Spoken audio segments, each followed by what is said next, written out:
क्या आपको भी केमिस्ट्री में फॉर्मूले याद हो जाते हैं और जब एग्ज़ाम में आप जाते हैं तो माइंड आपका ब्लैंक हो जाता है? क्या आपको भी मोलैलिटी, मोलैलिटी, मोल फ्रैक्शन जैसे टर्म कंफ्यूज करते हैं? अगर हाँ, तो अगले कुछ मिनट में हम आपकी इस समस्या को दूर करने वाले हैं। आज हम इस सिंगल वीडियो में क्लास 12th के केमिस्ट्री के सबसे आसान और सबसे स्कोरिंग चैप्टर सॉल्यूशंस को पूरी तरह ख़त्म करने वाले हैं। तो चलिए बेसिक से स्टार्ट करते हैं। अगर आप पहली बार इस चैनल पर आए हैं तो सब्सक्राइब करके अपनी अटेंडेंस लगाइए। चलिए, तो जैसा कि आप पानी को चीनी में घोलते हैं तो क्या बनता है? शरबत। केमिस्ट्री की भाषा में हम उसको इसी को सॉल्यूशन कहते हैं। ठीक है। अब सॉल्यूशन दो प्रकार के होते हैं, एक होमोजीनस और एक हेट्रोजीनस। चलिए, तो अब सॉल्यूशन है क्या? Solution, it is a homogeneous mixture of two और more than two substance. Homogeneous mixture का मतलब क्या है कि यूनिफॉर्म कंपोजिशन हो, यूनिफॉर्म कंपोजिशन होना चाहिए। ठीक है। मतलब आप जब शरबत बनाते हैं तो शरबत का पहला घूंट और आखिरी घूंट के मिठास में क्या कोई अंतर होता है? लगभग बराबर ही होते हैं। तो ऐसे सॉल्यूशन जिसमें यूनिफॉर्म कंपोजिशन हो थ्रू आउट, उसको हम होमोजेनस मिक्सचर कहते हैं। तो सॉल्यूशन क्या है? It is a homogeneous mixture of two और more than two substance. For example, water पर sugar plus salt, water plus sugar plus salt plus lemon. ठीक है। चलिए, उसके बाद हेट्रोजेनस मिक्सचर क्या होते हैं? जिनमें यूनिफॉर्म कंपोजिशन नहीं होता, does not have uniform composition. जैसे कि हम रेत को पानी में मिलाते हैं, कुछ देर बाद रेत नीचे बैठ जाता है और तो इससे हमें देखने को मिलता है uniform composition through out the solution नहीं पाया जाता। ठीक है। अब सॉल्यूशन में के दो पक्के यार होते हैं, एक सॉल्वेंट, एक सॉल्यूट। सॉल्वेंट क्या होता है? The component of solution in which is present in largest quantity.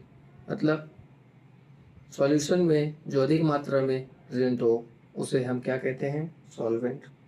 And the component of solution which is present in less quantity, उसको हम कहते हैं सॉल्यूट। अब सॉल्यूशन बहुत प्रकार के होते हैं, जैसे कि अगर दो कंपोनेंट से बना हुआ सॉल्यूशन उसे बाइनरी सॉल्यूशन कह रहे हैं, मतलब उसमें एक सॉल्यूट और एक सॉल्वेंट होगा। अगर दो से ज़्यादा कंपोनेंट हों तो उसे टर्नरी सॉल्यूशन कहते हैं, और अगर चार कंपोनेंट हों तो उसे क्वाटरनरी सॉल्यूशन कहते हैं। आज इस चैप्टर में हम बाइनरी सॉल्यूशन के बारे में ही बात करेंगे। चलिए, तो जैसे कि एग्जांपल पर अगर हम देखें तो शुगर सॉल्यूशन में वाटर हमारा सॉल्वेंट हो गया और शुगर हमारा सॉल्यूट हो गया। सॉल्वेंट को हम ए से रिप्रेजेंट करेंगे, सॉल्यूट को बी से रिप्रेजेंट करेंगे। साइन कन्वेंशन है। ठीक है। आइए, अब हम टाइप्स ऑफ सॉल्यूशन देख लेते हैं कि होते क्या हैं। तो एक होता है डाइल्यूट सॉल्यूशन, मतलब इसमें अगर solute present in very negligible amount that is less then 5%, मतलब सॉल्यूट सॉल्वेंट की कंपैरिजन में बहुत कम अमाउंट में प्रेजेंट हो तो उस सॉल्यूशन को हम डाइल्यूट सॉल्यूशन कहते हैं। एक्वस सॉल्यूशन क्या होता है? जहाँ पर वाटर आपका सॉल्वेंट के हो, अगर सॉल्वेंट आपका वाटर हो तो उस सॉल्यूशन को हम एक्वस सॉल्यूशन कहते हैं। अनसैचुरेटेड सॉल्यूशन क्या होता है कि जिसमें हम सॉल्यूट की मात्रा, सॉल्यूट का अमाउंट हम डिजोल्व करते जाएं, उस तरह के सॉल्यूशन को हम कहते हैं अनसैचुरेटेड सॉल्यूशन, मतलब more amount of solute can be dissolve. And saturated solution है क्या? जब सॉल्यूट की मात्रा, सॉल्यूट का अमाउंट डिजोल्व होना बंद हो जाए उसको हम कहते हैं सैचुरेटेड सॉल्यूशन, मतलब अब बस और नहीं। इसका मतलब है एट अ गिवन टेम्परेचर दो solution in which no more solute can be dissolve, this is these are called saturated solution. ठीक है, अब यहाँ पर हम देखेंगे एनसीईआरटी में हमें एक टेबल दी गई है जहाँ पर टाइप्स ऑफ सॉल्यूशन के बारे में बताया गया है। चलिए हम देख लेते हैं। तो देखिए सॉल्यूशंस 3 टाइप के होते हैं, गैसियस सॉल्यूशन, लिक्विड सॉल्यूशन और सॉलिड सॉल्यूशन। गैसियस सॉल्यूशन में वो भी उन्हें भी 3 पार्ट में बांटा गया है। अगर सॉल्यूट आपका गैस है, सॉल्वेंट आपका गैस है, तो आपका गैसियस सॉल्यूशन हो गया। जैसे एग्जांपल अगर आप देखें, ऑक्सीजन और नाइट्रोजन गैस का मिक्सचर जो है वो गैसियस गैस सॉल्यूशन हो गया। अगर सॉल्यूट आपका लिक्विड है, सॉल्वेंट आपका गैस है, तो आपका सॉल्यूशन क्या होगा? जैसे कि एग्जांपल आप देखें, chloroform mixed with nitrogen gas. Chloroform को अगर नाइट्रोजन गैस के साथ मिलाया जाता है तो का सॉल्यूशन क्या होगा? गैसियस सॉल्यूशन होगा, जिसमें आपका सॉल्यूट आपका लिक्विड होगा और सॉल्वेंट आपका गैस होगा। तीसरा, सॉल्यूट सॉल्यूट हो और गैस सॉल्वेंट हो, जैसा कैम्फर इन नाइट्रोजन गैस। ठीक है, नेक्स्ट, लिक्विड सॉल्यूशन में अगर गैस आपका सॉल्यूट है, लिक्विड आपका सॉल्वेंट है, तो for example oxygen dissolve in water. यहाँ से क्वेश्चन किस प्रकार के बनते हैं? यहाँ से आपको क्वेश्चन में दे दिया जाएगा कि सॉल्यूट क्या है, सॉल्वेंट क्या है, और आपको एग्जांपल मैच करना होगा, मैच द कॉलम में आएगा, है ना। या फिर आपको एग्जांपल दिया जाएगा और पूछा जाएगा इसमें सॉल्यूट आपका गैसियस फॉर्म में है कि लिक्विड फॉर्म में है, तो इसे आप ऐसे देख सकते हैं। तो ये आपके बाकी सॉल्यूशन है, जिसे आप एक बार गो थ्रू कर लीजिएगा। चलिए, अब हम इस चैप्टर के मोस्ट इम्पॉर्टेंट पार्ट पर आते हैं, जहाँ से न्यूमेरिकल बनना स्टार्ट होते हैं, जिसे कहते हैं expressing concentration terms of solution. Concentration होता क्या है? अब कंसंट्रेशन जो होता है, amount of solute in solvent और सॉल्यूशन।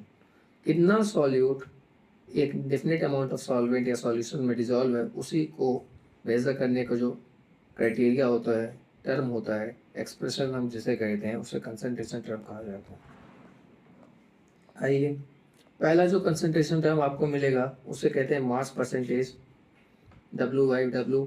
इसका मतलब क्या होता है कि mass of component dissolve in per 100 parts of mass of solution. मतलब अगर मास परसेंट ऑफ ए आपको निकालना है, तो mass of A upon mass of solution into 100।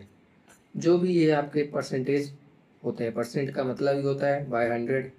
सो यहाँ पर हम 100 ग्राम 100 का फैक्टर रखते हैं। तो मास परसेंट ऑफ ए अगर देखेंगे तो mass of A upon mass of solution into 100। Mass percent of B अगर हमें देखना है तो क्या होता है? Mass of B upon mass of solution into 100। और अगर यहाँ पर आप देखेंगे,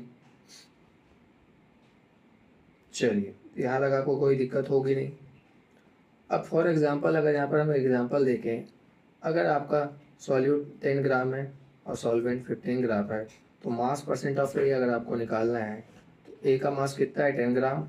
और सॉल्यूशन में क्या होगा? सॉल्यूट प्लस सॉल्वेंट, मतलब 10 + 15 25 ग्राम इंटू 100। तो ये आपका 40% आंसर आ गया। ऐसे हमें सॉल्व करना है, ठीक है। मास परसेंट ऑफ बी निकालना होगा, तो 15 डिवाइडेड बाई 10 + 15 25 इंटू 100, ये 60% हमें मिल गया, ठीक है।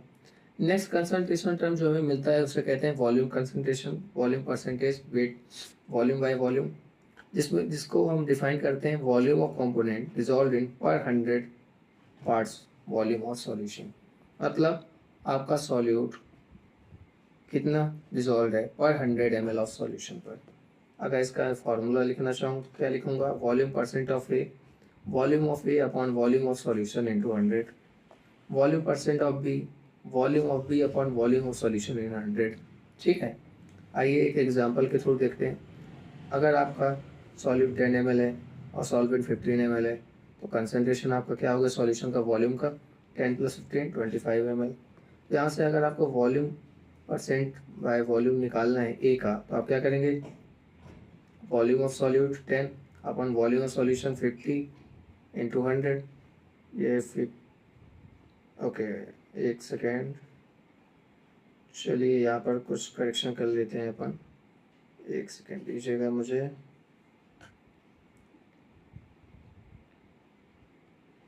तो यहाँ पर आपका ये हो जाएगा 25, ठीक है, क्योंकि हम इस सॉल्यूशन की बात कर रहे हैं। तो ये 25 बन जाए, 25 4 जा, तो ये आपका हो जाएगा 40%। और यहाँ पर ये 1 जा 4 जा, ये हो जाएगा 60%। आई होप आपको क्लियर हुआ होगा। चलिए आगे बढ़ते हैं। अब हम जो तीसरा कंसंट्रेशन टर्म देखने वाले हैं, mass by volume percentage, percentage weight by volume. इसका मतलब क्या है, mass of a component dissolved in per 100 parts volume of solution. For example mass by volume percent of A अगर मुझे देखना है तो mass of A upon volume of solution into 100। इसका मतलब क्या है, अगर आपको ये तो फॉर्मूले हो गए, लेकिन एक्चुअल में आपको डिफिनेशन क्लियर होनी चाहिए कि अगर आपको इसका मतलब पता होगा तभी आप सॉल्व कर पाएंगे। तो इस खूबसूरत बात अगर देखें, एक लाइन अगर अंग्रेजी की हम देखें तो अगर 10% HCl मास बाय मास दिया है, इसका मतलब क्या है कि आपका 10 ग्राम HCl कितने में डिजॉल्व है, 100 ग्राम के सॉल्यूशन में। मतलब मास ऑफ आपका HCl दिया गया है अपॉन मास ऑफ सॉल्यूशन दिया होता है। इसका मतलब क्या है, अगर आपको 10% HCl मास बाय मास दिया है, इसका मतलब क्या है, 10 ग्राम HCl 100 ग्राम के सॉल्यूशन में प्रेजेंट है। ठीक है। अगर फॉर एग्जांपल 15% HCl आपको वॉल्यूम बाय वॉल्यूम दिया है, तो इसका मतलब क्या है कि 15 ml HCl प्रेजेंट कितने में है, 100 ml के सॉल्यूशन, क्योंकि हम परसेंटेज में 100 का फैक्टर लेते हैं। चलिए, नया जो कंसंट्रेशन टर्म हमें मिलता है, नेक्स्ट जो देखने को मिलता है, जो उसका हम कहते हैं पार्ट्स पर मिलियन, जो कि काफ़ी इंपॉर्टेंट होता है जब हमारा सॉल्यूट वेरी लेस क्वांटिटी में प्रेजेंट हो, जैसे कि बहुत चुटकियों के फॉर्म में हो। फॉर एग्जांपल जैसे कि पीने के पानी में हम क्लोरीन मिलाते हैं ताकि वो पानी साफ रहे, तो क्लोरीन हम बहुत कम मात्रा में मिलाते हैं।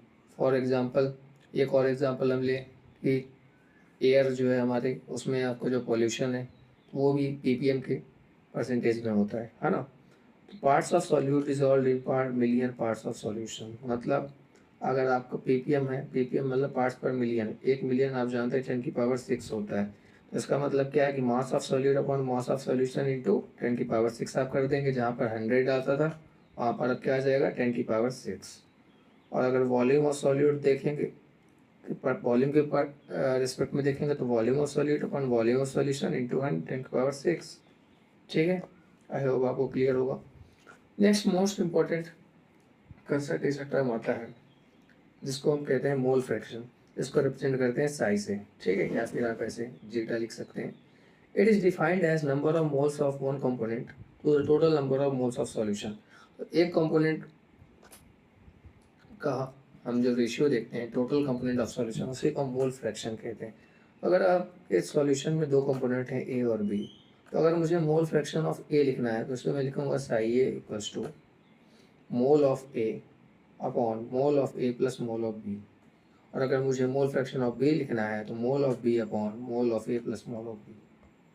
जहाँ पर अब आप देखें किसी भी सॉल्यूशन में जो दो कंपोनेंट, ये दो से ज़्यादा कंपोनेंट है, उनका जो सम होगा मोल फ्रैक्शन को हमेशा 1 ही होगा।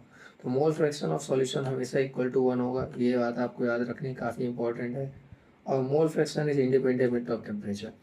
अब टेम्परेचर पर कोई कंसंट्रेशन टर्म डिपेंड क्यों करता है, तो आप जानते हैं टेम्परेचर बढ़ाने पर वॉल्यूम कम होता है, वॉल्यूम कम होता है तो कंसंट्रेशन चेंज होता है, इसके कारण आपके कंसंट्रेशन टर्म्स में इफेक्ट होता है।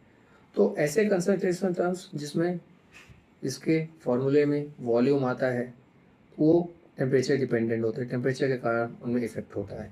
तो मोल फ्रैक्शन अगर आप देखेंगे तो यहाँ पर मोल्स अपॉन मोल्स ही हो रहे हैं, यहाँ पर वॉल्यूम का कोई टर्म आ नहीं रहा है। तो मोल फ्रैक्शन जो होगा इंडिपेंडेंट ऑफ टेम्परेचर होगा।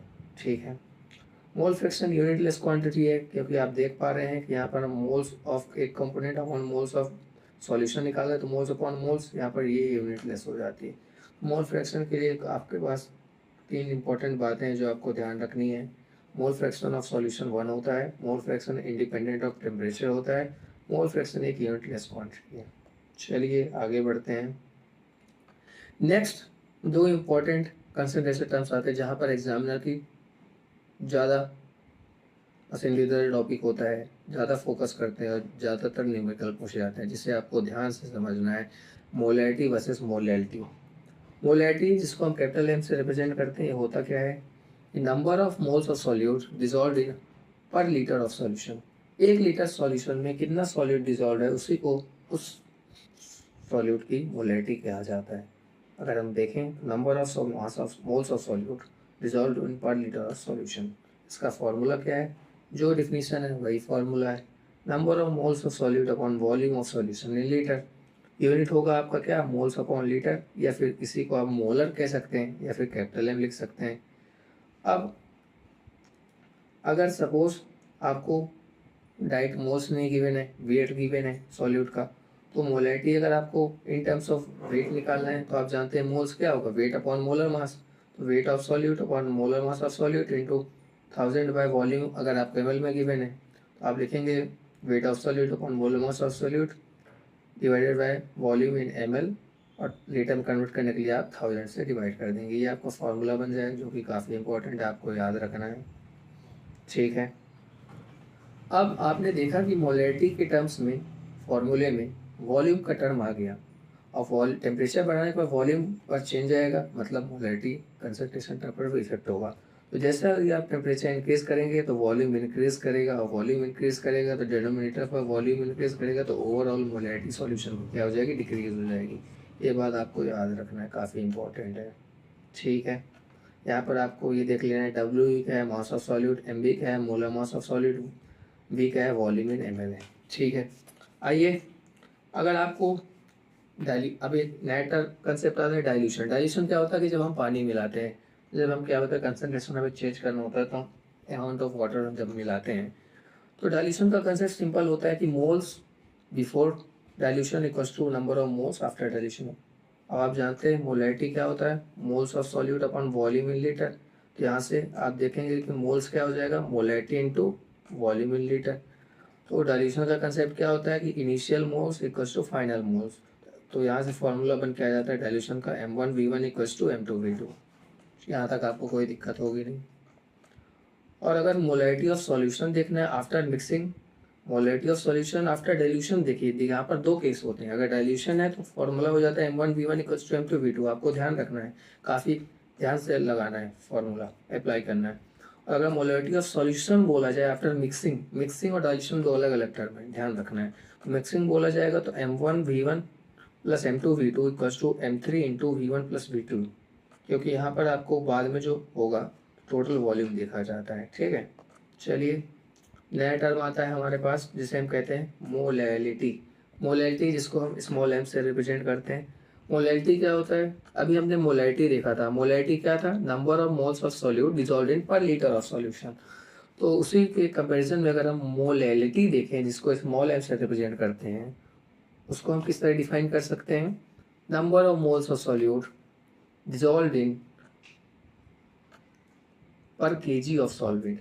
1 kg सॉल्वेंट में कितना सॉल्यूट हमारा डिसॉल्व है, उसी को हम मोलैलिटी कहते हैं। अगर डिफिनेशन देखे जाए तो it is defined as number of moles of solute dissolve per kilogram of solvent. 1 kg solvent में कितना सॉल्यूट हमारा डिसॉल्व है, वही उस सॉल्यूशन की मोलैलिटी कहा जाता है। तो यहाँ से फॉर्मूला बन जाता है number of moles of solute upon mass of solvent in KG. Unit क्या हो जाएगी, मोल्स पर क्यूजी, या इसी तरह इसको हम मोलल कह सकते हैं, मोलैलिटी के टर्म्स में स्मॉल m लिख सकते हैं।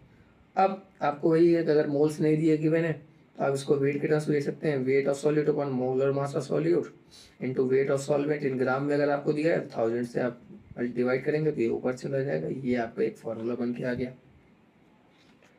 अब आपने देखा कि मोलैलिटी जो है आपका मास बाय मास कंसेप्ट है, मतलब यहाँ पर तो वॉल्यूम का टर्म आ ही नहीं रहा है, मतलब ये तो टेम्परेचर इंडिपेंडेंट हो जाएगा।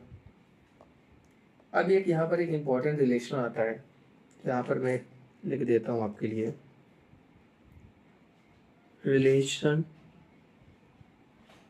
Between molarity and molality. ये काफ़ी, ये आपका शॉर्टकट है, डेराइव करके आता है, डेरिवेशन आता है। ये काफ़ी इंपॉर्टेंट होता है कई बार, क्योंकि एग्ज़ाम जो है हमारा टाइम बाउंडेड होता है, तो हम जितना फास्ट और एक्यूरेट सॉल्व कर पाएंगे उतना अच्छा हमारे लिए होगा। तो यहाँ पर मोलैलिटी कैपिटल M और small m molarity, capital M sorry molarity और स्मॉल m मोलैरिटी को आपस में रिलेट करने का एक फॉर्मूला होता है जो आपको याद रखना है। Capital M equals to small m into D upon 1 plus small m into MB in kg। तो यहाँ से M कैपिटल M मोलैरिटी है, स्मॉल m मोलैरिटी है, MB क्या है, मोलर मास किसका है, सॉल्वेंट सॉल्यूट का, और D है डेंसिटी ऑफ सॉल्यूशन। आइए अब थोड़ा डिफरेंस देख लेते हैं। मोलैरिटी एंड मोलैरिटी में बेसिक डिफरेंस क्या है, हमने दोनों देख लिया। मोलैरिटी को कैपिटल M से रिप्रेजेंट करते हैं, मोलैरिटी को स्मॉल m से रिप्रेजेंट करते हैं। मोलैलिटी क्या है? Number of moles of solute dissolved in per litre volume of solution. And molality क्या है? Number of moles of solute dissolved in per KG of mass of solvent. ठीक है। Molality का फॉर्मूला होता है number of moles of solute upon volume of solution in litre, जबकि molality का होता है moles of solute upon mass of solvent in KG. Unit क्या होती है मोलैलिटी की? मोल्स पर लीटर, जबकि मोलैलिटी की मोल्स पर केजी। मोलैलिटी का फॉर्मूला भी आपने देख लिया, ये होता है, और मोलैलिटी का ये होता है।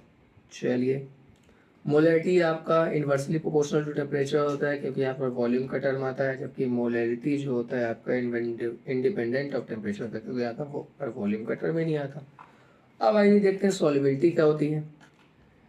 तो 100 ग्राम सॉल्यूट एक फिक्स टेम्परेचर पर जितना सॉल्यूट 100 ग्राम के सॉल्यूट में डिजॉल्व हो जाए, वही उस सॉल्यूट की सॉल्युबिलिटी कही जाती है। अगर हम उसकी डिफिनीशन देखें, मास of solute dissolve in 100 gram of solvent, मतलब 100 ग्राम सॉल्वेंट में जितना सॉल्यूट एक फिक्स टेम्परेचर पर डिजॉल्व हो जाए, सॉल्यूबल हो जाए, घुल जाए, उसी को उस सॉल्यूट की सॉल्युबिलिटी कहा जाता है। तो mass of solute dissolve in 100 gram solvent to make a saturated solution at constant temperature, उसी को हम क्या कहते हैं? सॉल्युबिलिटी कहते हैं। अब सैचुरेटेड और सुपर सैचुरेटेड सॉल्यूशन क्या होता है? सैचुरेटेड सॉल्यूशन का मतलब क्या होता है कि a solution in which no more solute can be dissolve at a given temperature is called saturated. Saturated नहीं होता कि आप पढ़ते पढ़ते सैचुरेट हो गए, अब आपसे नहीं हो रहा है, अब आपसे पढ़ाई नहीं हो रही है, अब आप हार चुके हैं, दिमाग आपका सैचुरेट हो गया है, आप थक चुके हैं। तो सैचुरेट का मतलब होता है कि नो मोर सॉल्यूट, अब आप इससे ज़्यादा सॉल्यूट डिजॉल्व नहीं कर सकते एक पर्टिकुलर टेम्परेचर पर सॉल्वेंट पर। उस टाइप के सॉल्यूशन को कहते हैं सैचुरेटेड। और सुपर सैचुरेटेड क्या है कि अगर सैचुरेटेड सॉल्यूशन में आप और सॉल्यूट डिजॉल्व कर पा रहे हैं टेम्परेचर बढ़ाने पर, तो उस सॉल्यूशन को हम कहते हैं, जो कि धीरे धीरे सॉल्यूट आपका प्रेसिपिटेट होना स्टार्ट कर जाता है, उसको हम सुपर सैचुरेटेड सॉल्यूशन कहते हैं। चलिए, अब देखिए सॉल्युबिलिटी हम देखते हैं सॉलिड इन लिक्विड, जो हमारा नया टर्म आता है, solubility of solid in liquid, नया टॉपिक आता है। सिंपल सा, आपने फंडा देखा होगा, चाहे इनऑर्गेनिक हो चाहे ऑर्गेनिक हो, लाइक डिजॉल्व लाइक्स। लाइक, जिस तरह आपके व्यक्ति हैं, जिस तरह के आप व्यक्ति हैं, उसी तरह के लोग आपको मिलेंगे, उसी विचारधारा के। मतलब लाइक डिजॉल्व्स लाइक, इसका मतलब क्या है कि polar solute are soluble in polar solvent and insoluble in non-polar solvent and vice versa। मतलब अगर सॉल्यूट आपका पोलर है तो किस में डिसॉल्व होगा? पोलर सॉल्वेंट में। और अगर आपका सॉल्यूट नॉन पोलर है तो किस में डिसॉल्व होगा? नॉन पोलर सॉल्वेंट में। ठीक है, कंसेप्ट क्या है? Like dissolves like. चलिए, बहुत बढ़िया। कुछ एग्जांपल देख लेते हैं, जैसे कि आयनिक सॉलिड होते हैं like NaCl, magnesium sulphate, KNO3, ये सभी सॉल्यूबल होते हैं पोलर सॉल्वेंट जैसे कि वाटर। एंड मॉलिक्यूलर सॉलिड, जो कि ऑर्गेनिक सॉल्वेंट में होते हैं, जैसे बेंजीन, एसीटोन। तो आपके जो आयनिक सॉलिड होते हैं, यहाँ से आपने क्या देखा, जो आयनिक सॉलिड होते हैं वो कि क्या होते हैं? पोलर होते हैं जनरली, तो डिजॉल्व होते हैं पोलर सॉल्वेंट, जैसे कि आपका NaCl हो गया, है ना, MgSO4 हो गया। और अगर जो आपका मॉलिक्यूलर सॉलिड होता है, जो कि आपका जनरली नॉन पोलर होता है, जो कि नॉन पोलर वाले होते हैं, वो आपका डिजॉल्व होता है ऑर्गेनिक, जो कि नॉन पोलर सॉल्वेंट होते हैं, जैसे बेंजीन, एसीटोन एक्सेट्रा।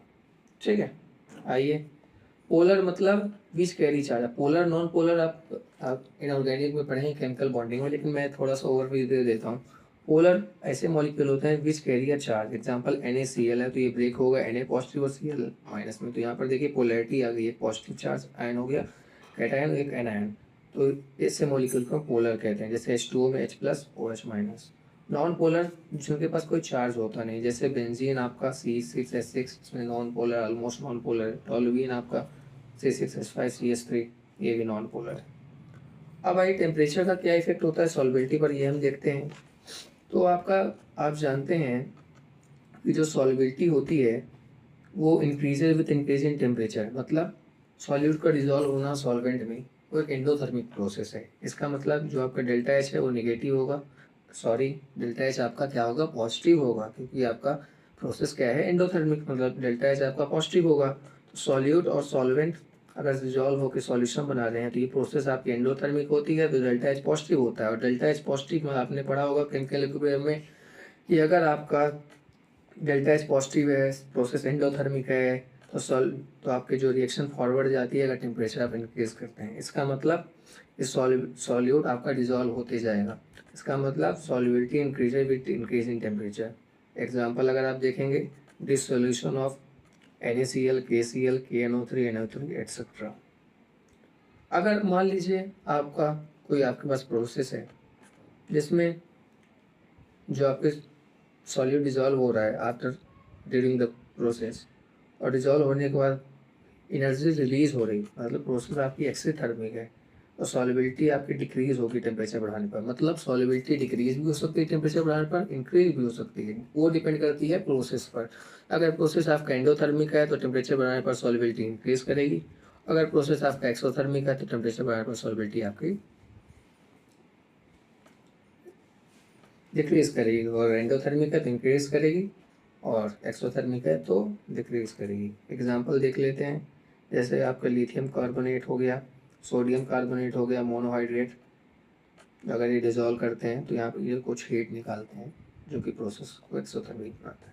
यहाँ पर एक इंपॉर्टेंट नोट है जहाँ से आपके सेशनल रीजन टाइप के क्वेश्चन बन सकते हैं CBSE में। सोडियम सल्फेट डेकाहाइड्रेट, जिसको हम ग्लोबल सॉल्ट कहते हैं, NCERT में दिया, काफ़ी इंपॉर्टेंट टर्म है, आप याद रखिएगा। Sodium sulphate decahydrate Na2SO4 daughter NH2, जिसको हम ग्लोबल सॉल्ट कहते हैं, इसकी सॉल्युबिलिटी पहले इंक्रीज करती है टेम्परेचर बढ़ाने पर, अब तक अप टू 32.4 डिग्री सेल्सियस पर। और इस टेम्परेचर पर ये आपका एनहाइड्रस बन जाता है। एनहाइड्रस मतलब वाटर आपके निकल जाते हैं, वाटर के मॉलिक्यूल्स। उसके बाद फर्दर आप टेम्परेचर बढ़ाएंगे तो सॉल्युबिलिटी इसकी क्या होती है, सॉल्ट की डिक्रीज होती है, एनहाइड्रस सॉल्ट की। मतलब अगर पहले ये आपका हाइड्रेटेड सॉल्ट था, टेम्परेचर बढ़ाने पर सॉल्युबिलिटी बढ़ी, 32.4 डिग्री सेल्सियस पर ये एनहाइड्रस बन गया, वाटर के मॉलिक्यूल्स चले गए। अब आप टेम्परेचर बढ़ाएंगे तो इसकी सॉल्युबिलिटी डिक्रीज हो गई। तो काफ़ी इंपॉर्टेंट रीजनिंग क्वेश्चन है, आप ध्यान रखिएगा। अब इफेक्ट ऑफ प्रेशर देखते हैं। सॉल्युबिलिटी पर पहले हमने इफेक्ट ऑफ टेम्परेचर देखा कि क्या इफेक्ट बढ़ता है टेम्परेचर बढ़ाने पर सॉल्युबिलिटी, तो हमने देखा कि सॉल्युबिलिटी बढ़ भी सकती है, घट भी सकती है। अब प्रेशर का क्या इफेक्ट होता है, प्रेशर का काफ़ी इफेक्ट होता है। तो देखिए, pressure show no significant effect on solubility of solid in liquid. अब ये डिपेंड करता है कि आपका जो सॉल्यूशन है वो कैसा है। आपका सॉलिड इन लिक्विड है, लिक्विड इन लिक्विड है, या लिक्विड इन गैस है, इस पर डिपेंड करता है कि प्रेशर का क्या रोल होने वाला है ना। तो अगर अगर आपका सॉल्यूशन ऐसा बनाएगी कि सॉलिड को लिक्विड में डिसॉल्व किया गया है तो सॉल्युबिलिटी आपका प्रेशर पर कोई रोल नहीं होता, उसका नो इफेक्ट होता है। क्यों? क्योंकि सॉलिड और लिक्विड दोनों नॉन कॉम्प्रेसिबल होते हैं यहाँ पे, नियरली आपने इन कंपेरिजन टू गैस अगर आप देखते हैं। तो ये आपका एक इम्पॉर्टेंट रीजनिंग क्वेश्चन हो गया कि pressure show no significant effect on solubility of solid in liquid because, ये आपका असर्शन हो गया, ये आपका रीजन हो गया, both solid and liquid are non compressible, ये आपका रीजन हो गया। आई होप आपको क्लियर होगा। यहाँ तक कोई दिक्कत, मजा आ रहा है ना सेशन में? कोई दिक्कत होगी आप कमेंट सेक्शन में बता सकते हैं, कुछ भी डाउट हो। ठीक है, चलिए अब आते हैं, एक नया टर्म आता है vapour pressure of liquid solution. तो वेपर प्रेशर होता क्या है? The pressure exerted by the vapours above the liquid surface at equilibrium at constant temperature is called vapour pressure. तो अब जब भी आप कोई लिक्विड को हीट करते हैं तो लिक्विड के मॉलिक्यूल काइनेटिक एनर्जी बढ़ती है, टेम्परेचर अपने बढ़ाए तो मॉलिक्यूल्स इसके वाइब्रेट होना शुरू करते हैं, धीरे धीरे इवेपोरेट होकर वेपर बनाना फॉर्म करते हैं, और ये वापस से आके लिक्विड के सरफेस पर फोर्स पर यूनिट लगाते हैं, जिसे हम प्रेशर कहते हैं। इसी को हम कहते हैं वेपर प्रेशर। तो the pressure exerted by vapours above the liquid surface at equilibrium at constant temperature is called vapour pressure. अब देखिए क्या कारण क्या होता है कि वेपर प्रेशर किन किन फैक्टर पर डिपेंड करता है। क्योंकि वेपर प्रेशर है तो अगर लिक्विड चेंज है तो, या फिर टेम्परेचर आपने चेंज किया, किस किस फैक्टर पर डिपेंड करता है ये आपको देखना है। तो अगर आप देखिए, अगर बॉइलिंग पॉइंट आधा है, अगर आपका बॉइलिंग पॉइंट ज़्यादा है तो आपका वेपर प्रेशर लो होगा। ठीक है, अगर बॉइलिंग पॉइंट ज़्यादा है मतलब ज़्यादा टेम्परेचर लग रहा है, ज़्यादा टेम्परेचर देना है, उसका उस सॉल्यूशन का वेपर प्रेशर लो होगा। और अगर टेम्परेचर आप बढ़ा रहे हैं तो आपका रेट ऑफ इवेपोरेशन ज़्यादा होगा, मतलब जो आपका वेपर प्रेशर होगा वो भी ज़्यादा होगा। मतलब याद रखना है कि वेपर प्रेशर आपका टेम्परेचर पर ही डिपेंड करता है। तो अगर आप टेम्परेचर बढ़ा रहे हैं तो रेट ऑफ इवेपोरेशन बढ़ेगा, इससे क्या होगा, आपका वेपर प्रेशर इंक्रीज करेगा। सॉल्यूशन अगर volatile solid, volatile non volatile दो टर्म होते हैं। वॉलेटाइल मतलब ऐसे सॉल्यूट जो वेपर बना नहीं पाएंगे, नॉन वॉलेटाइल मतलब जो वेपर नहीं बना सकते। तो अगर वॉलेटाइल सॉल्यूट का सॉल्यूशन देखा जाए तो उनका हायर वेपर प्रेशर होता है देन प्योर सॉल्वेंट। ठीक है, तो प्योर सॉल्वेंट से ज़्यादा वेपर प्रेशर किसका होता है, वॉलेटाइल सॉल्यूट, अगर ऐसा सॉल्यूशन है आपके पास। अगर ऐसा सॉल्यूशन है जहाँ पर नॉन वॉलेटाइल सॉल्यूट है तो वेपर प्रेशर उसका कम होता है प्योर सॉल्वेंट से, क्योंकि जाहिर सी बात है जो सॉल्यूट आपका नॉन पोलर है, नॉन वॉलेटाइल है तो वेपर बनाएगा नहीं, तो जो प्योर सॉल्वेंट है उससे वेपर प्रेशर आपका कम हो जाएगा। यहाँ पर एक नोट दिया गया एनसीईआरटी में, कुछ डायग्राम है, आपको ध्यान रखना है। ये वेपर प्रेशर ऑफ जो वाटर होता है इस लोअर, कारण क्या होता है, वाटर का वेपर प्रेशर लोअर क्यों होता है, तो vapour pressure of water is lower due to strong intermolecular hydrogen bond. अगर आप देखेंगे हाइड्रोजन बॉन्ड किसके किसके वजह बनता है, हाईली इलेक्ट्रोनेगेटिव एलिमेंट्स की वजह बनता है, fluorine, oxygen, nitrogen, H phone, जिसके कारण क्या होता है, स्मॉल साइज हाई इलेक्ट्रोनेगेटिविटी होती है। तो वाटर के मॉलिक्यूल्स जो आपके होते हैं उनके बीच में अगर इंटरमोलिकुलर हाइड्रोजन बॉन्डिंग होती है, इसके कारण उनका वेपर प्रेशर लो हो जाता है। ये एक सेशन रीजन हो सकता है। अब आते हैं हमारे नेक्स्ट टॉपिक 1.3.2 पर, सॉल्बिलिटी ऑफ गैस इन लिक्विड। क्या है सॉल्बिलिटी ऑफ गैस इन लिक्विड, तो नेचर ऑफ सॉल्यूट पर डिपेंड करता है। अब अगर देखिए अभी हमने देखा कि सॉल्बिलिटी ऑफ सॉलिड लिक्विड देखा, अब नया आता है सॉल्बिलिटी ऑफ गैस इन लिक्विड। अगर हमारे पास गैस लिक्विड सॉल्यूशन है तो उसका सॉल्युबिलिटी किस पर डिपेंड करता है, तो पहला क्राइटेरिया होता है nature of solute in gas. अगर इजिली लिक्विफाइबल गैस जो होती हैं, जो आसानी से लिक्विफाई हो जाए, आसानी से वेपराइज हो जाएं, आसानी से कंडेंस हो जाएं, वो मोर सॉल्युबल होंगे वाटर में, किसके कंपेरिजन में, जो आपके परमानेंट गैस है जैसे N2O2 H2 हो गया, इनके कंपेरिजन में वो मोर सॉल्युबल होगी जो गैस ज़्यादा आसानी से लिक्विफाई हो पाए। The gas like CO2, HCl, and methane have high critical temperature and also easily liquefiable, so these are more soluble. तो मैंने अभी आपको बताया कि जो गैस आसानी से लिक्विफाई हो जाएगी उनका वेपर प्रेशर ज़्यादा होगा, ठीक है, और वो ज़्यादा सॉल्युबल होंगे। ठीक है, इफेक्ट ऑफ टेम्परेचर आइए देख लेते हैं। तो solubility of gas in liquid is an exothermic process. अभी हमने देखा कि solubility of solid and liquid, वहाँ पर दो टाइप के प्रोसेस हो सकते हैं, एक्सोथर्मिक भी, एंडोथर्मिक। लेकिन अगर गैस आपकी डिजॉल्व हो रही है लिक्विड में, वो एक एक्सोथर्मिक प्रोसेस होता है ऑलवेज, जहाँ पर डेल्टा एस नेगेटिव होता है। मतलब अगर आपसे पूछा जाए solubility of gas in liquid, this is always decreases with increase in temperature. ये आपको बहुत इंपॉर्टेंट पॉइंट है। सॉलिड लिक्विड में अगर डिजॉल्व हो रहा है तो वो प्रोसेस पर डिपेंड करेगा, टेम्परेचर बढ़ाने पर बढ़ भी सकती है सॉल्युबिलिटी, घट भी सकती है। लेकिन अगर गैस लिक्विड में डिजॉल्व हो रहा है तो आपकी सॉल्युबिलिटी डिक्रीज करेगी टेम्परेचर बढ़ाने पर। चलिए, प्रेशर का क्या इफेक्ट पड़ता है, तो प्रेशर का इफेक्ट बताने के लिए यहाँ पर हमारे दो साइंटिस्ट आते हैं, दो चाचा आते हैं, एक हेनरी चाचा, एक राउटली चाचा। तो हेनरी लॉ आता है जो कि पहला लॉ होता है, जहाँ पर प्रेशर का इफेक्ट हम देखेंगे सॉल्युबिलिटी पर क्या होता है। तो as the pressure of gas over solution increases, pressure जैसे आप बढ़ाते जाएंगे तो उसकी सॉल्युबिलिटी ऑल्सो इंक्रीज करेगी, हायर प्रेशर पर मोर सॉल्युबिलिटी होगी। ये हमारे हेनरी चाचा ने बोला कि अगर कोई सॉल्यूशन में आप प्रेशर बढ़ा रहे हैं गैस का तो उसकी सॉल्युबिलिटी बढ़ेगी, मतलब जितना ज़्यादा प्रेशर हो, higher the pressure higher the solubility. तो ये देखिए यहाँ पर, देखिए ये आपके सॉल्यूट पार्टिकल्स हैं, ये सॉल्वेंट है, आपने यहाँ पर एक पिस्टन रखा है, कुछ वेट आपने रखा है, और आपने प्रेशर को इंक्रीज किया, पिस्टन को डाउन किया, इसके कारण ये देखिए मोर अमाउंट यहाँ पर सॉल्यूट और सॉल्वेंट पार्टिकल आपस में मिक्सचर हो रहे हैं। तो ये देखिए इससे क्या हो रहा है, आप देख पा रहे हैं बी पार्ट में क्या हो रहा है, ज़्यादा गैस सॉल्युबल हो रही है। तो the mass of gas dissolve per unit volume of solvent is directly proportional to the pressure of gas over detect given temperature. मैंने वही बताया कि प्रेशर आप बढ़ाते जाएंगे जितना ज़्यादा, उतना ज़्यादा मास आपका लिक्विड का गैस का सॉल्युबल होगा गैस में। तो यहाँ से एक उन्होंने हेनरी लॉ ने एक फार्मूला दिया कि मास आपका डायरेक्टली प्रोपोर्शनल है प्रेशर से। इससे आपको मास नहीं है, ये क्या है, गलती हो गई, मास नहीं मोलैलिटी है, क्योंकि जो टर्म रिप्रेजेंट करते हैं वो कंसंट्रेशन टर्म्स को रिप्रेजेंट करते हैं ना। ये आपका क्या है, स्मॉल एम, जिसको हम मोलैलिटी कहते हैं। तो मोलैलिटी जो गैस डिजॉल्व होगी उसकी direct proportional to pressure of gas होगा। यहाँ से जब प्रोपोर्शनलिटी हटा तो एक कांस्टेंट आ गया, molality equals to KH into P। मतलब यहाँ से आप देखेंगे,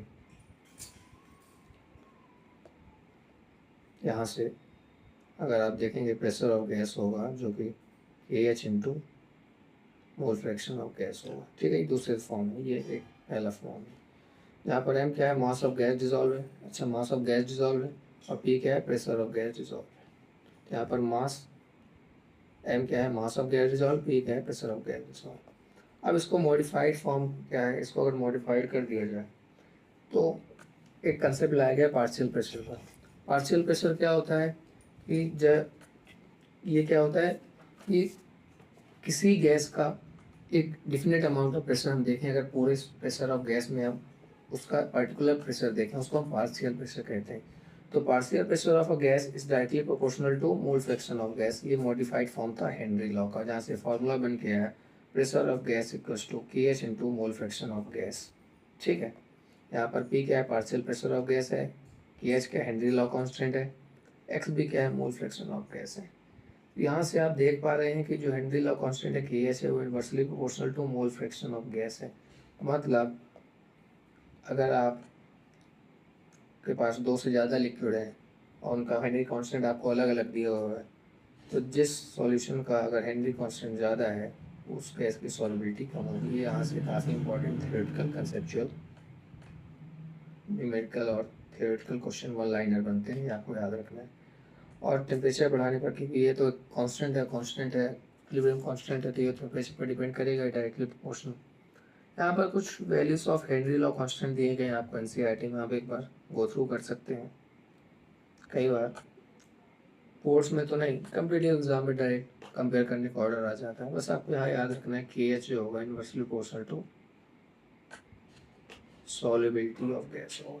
ठीक है, चाहिए यहाँ पर हम ग्राफ देख लेते हैं। अगर सॉल्युबिलिटी ऑफ प्रेशर का अगर रिलेशन देखें मास के एस्पेक्ट में, तो यहाँ पर आपने देखा था मास डायरेक्टली प्रोपोर्शनल टू प्रेशर, ये आपको ग्राफ बन गया। चलिए ठीक है, बहुत बढ़िया।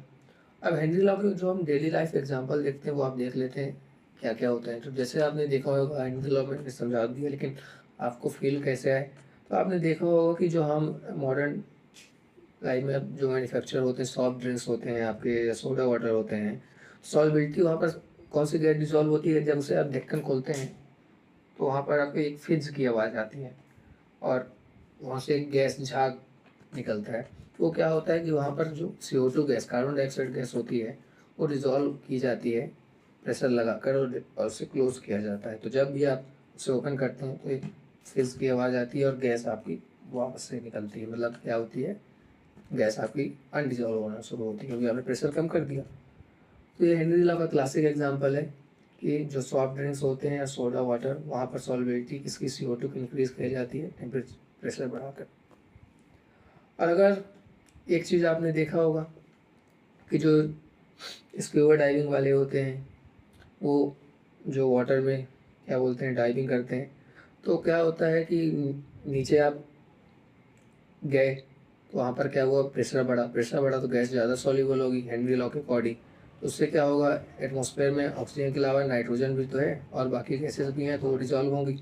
और फिर आप जब वापस आने लगे आपने, तो प्रेशर आपका कम होने लगा, गैस वापस से निकलना चाहेंगी, लेकिन उनको इतना स्पेस मिल नहीं पाएगा, जिसके कारण आपके शरीर में, बॉडी में पेन आएगा, जिसको हम कहते हैं बेंड्स।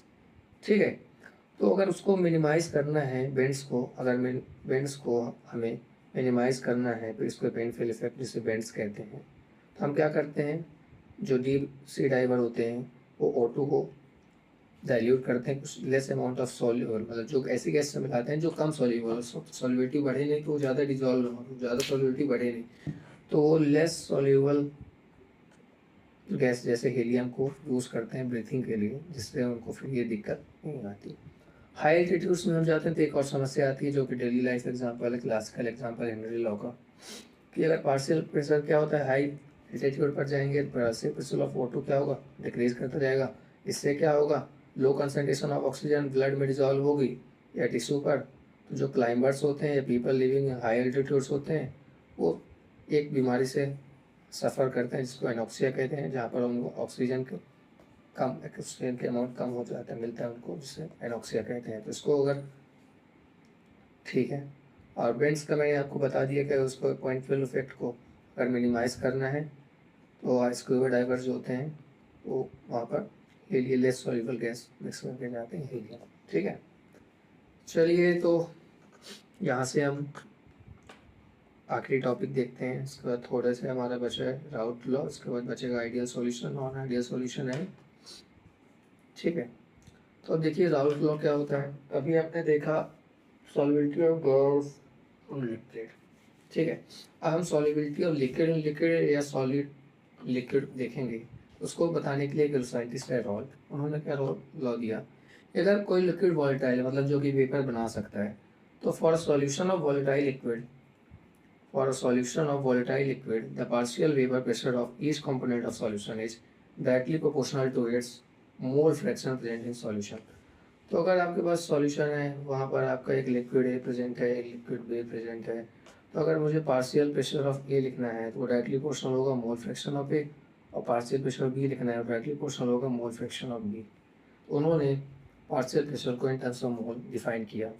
और अगर दोनों लिक्विड वोलेटाइल है, मतलब ए भी वोलेटाइल है बी भी वोलेटाइल है, मतलब दोनों वेपर प्रेशर बना रहे हैं, तो टोटल प्रेशर पार्शियल प्रेशर जो होगा वो क्या होगा, आपका जो होगा पी ए क्या होगा, पी पी टी जो सॉल्यूशन होगा वो क्या होगा, P A plus P B होगा। अब जब आप जानते हैं प्रोपोर्शनलिटी है तो कोई ना कोई कांस्टेंट आता है, तो यहाँ से आपका फॉर्मूला बन के आता है पार्शियल प्रेशर ऑफ ए जो होता है वो क्या होता है, pressure of A in pure form, जब आपका सॉल्यूट डिजोल्व नहीं हुआ था, pure solvent, into mole fraction of A. अगर पार्शियल प्रेशर ऑफ बी लिखना है P not B into X B. ठीक है, अब वोलेटाइल सॉल्यूट यहाँ पर दो किस होते हैं, अगर सॉल्यूट आपका वोलेटाइल है और अगर सॉल्यूट आपका नॉन वोलेटाइल है। तो अगर आपका सॉल्यूट वोलेटाइल है तो according to Dalton's law of partial pressure आपने पढ़ा होगा स्टेट्स ऑफ मैटर में, according to Dalton's law of partial pressure the total pressure of the solution will be the sum of partial pressure of components of the solution। जो total pressure solution होगा वो किसका बराबर होगा, equal होगा sum of partial pressure of component of solution, मतलब P S जो total pressure solution होगा P A plus P B होगा। ठीक है, यहाँ पर कुछ एन सी आर टी की इंपॉर्टेंट लॉ है, लाइनें हैं जो आप देख सकते हैं, मैं आपको हाईलाइट करा देता हूँ। यहाँ से important theoretical one word assertion reason बन सकते हैं, क्योंकि एग्जाम का पैटर्न चेंज हो चुका है, आप देख ही पा रहे होंगे। तो पी इक्वल्स टू के H into x, Henry law से हमने देखा था। तो जब अगर हम कंपेयर करें राउट लॉ और हेनरी लॉ को, तो यहाँ से आपको देख पता चल रहा होगा कि the partial pressure of volatile component of gas is directly proportional to mole fraction solution. तो यहाँ पर बस प्रोपोर्शनलिटी कांस्टेंट डिफरेंट हुआ है, हेनरी लॉ में प्रोपोर्शनलिटी कांस्टेंट के एस था, जबकि राउट लॉ में यहाँ पर पी नॉट आ गया। तो राउट लॉ बिकम्स, राउट लॉ को हम क्या कह सकते हैं, एक स्पेशल केस कह सकते हैं हेनरी लॉ, जिसमें के एच बन जाता है आपका पी नॉट, कोई दिक्कत नहीं होगी। यहाँ पर देखिए राउट लॉ, यहाँ पर क्या होता है पार्शियल प्रेशर क्या होता है directly proportional to mole fraction होता है गैस का, और हेनरी लॉ क्या होता है partial pressure directly proportional to mole fraction of gas.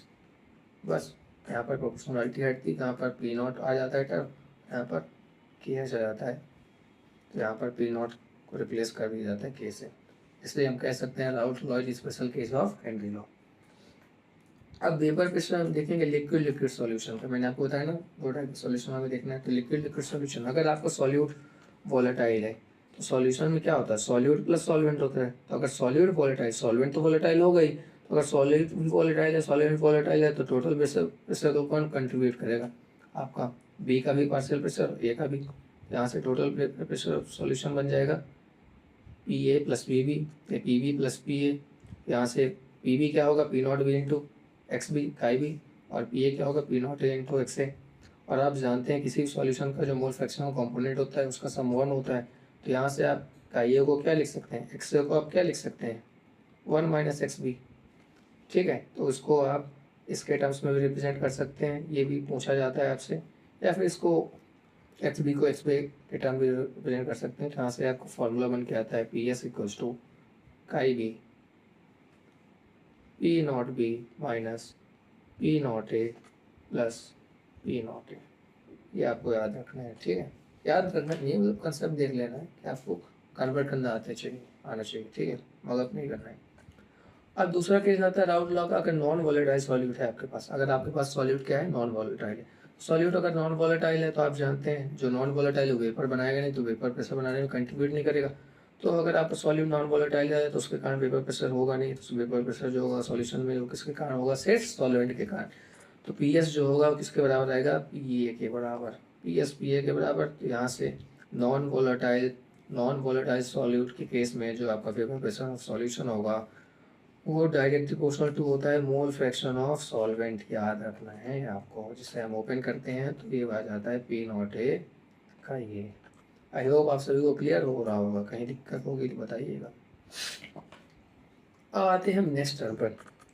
अब हमने लॉ तो देख ली, अब सॉल्यूशन देखने के कैसे कैसे कौन किस टाइप के सॉल्यूशन होते हैं जो ये लॉ को फॉलो करते हैं, जो नहीं करते। तो उस बेसिस पर जो राउट लॉ को फॉलो कर रहे हैं कम्प्लीटली और जो नहीं करते, उस बेसिस पर दो टाइप के सॉल्यूशन बनाए गए, आइडियल सॉल्यूशन और नॉन आइडियल सॉल्यूशन। आइडियल मतलब आदर्श, मतलब जो आप आदर्श कंडीशन देखते हैं ना, मतलब एकदम सब बढ़िया हो, सब फॉलो हो, वो तो आप जानते हैं प्रैक्टिकली पॉसिबल है नहीं, लेकिन हम फिर भी देखते हैं। तो ideal solution, non ideal solution. Ideal solution क्या होते हैं, ऐसे solution which obey the Raoult law at every amount of pressure and temperature. मतलब आइडियल सॉल्यूशन क्या है, दो solution which obey Raoult law at all concentration all temperature, सभी concentration और टेम्परेचर पर जो राउट लॉ को फॉलो करें वो कहलाते हैं आइडियल सॉल्यूशन।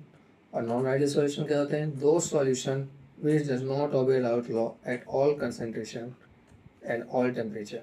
सिंपल सी बात है। अब ये बताइए सॉल्यूशन आइडियल है मतलब राउट लॉ को फॉलो कर रहा है, मतलब जो हम कैलकुलेटेड प्रेशर निकालेंगे टोटल वो ऑब्जर्व के बराबर आएगा। मतलब यहाँ से पी ए आपका आएगा पी नॉट एक्स से, पी बी आएगा P not B X B.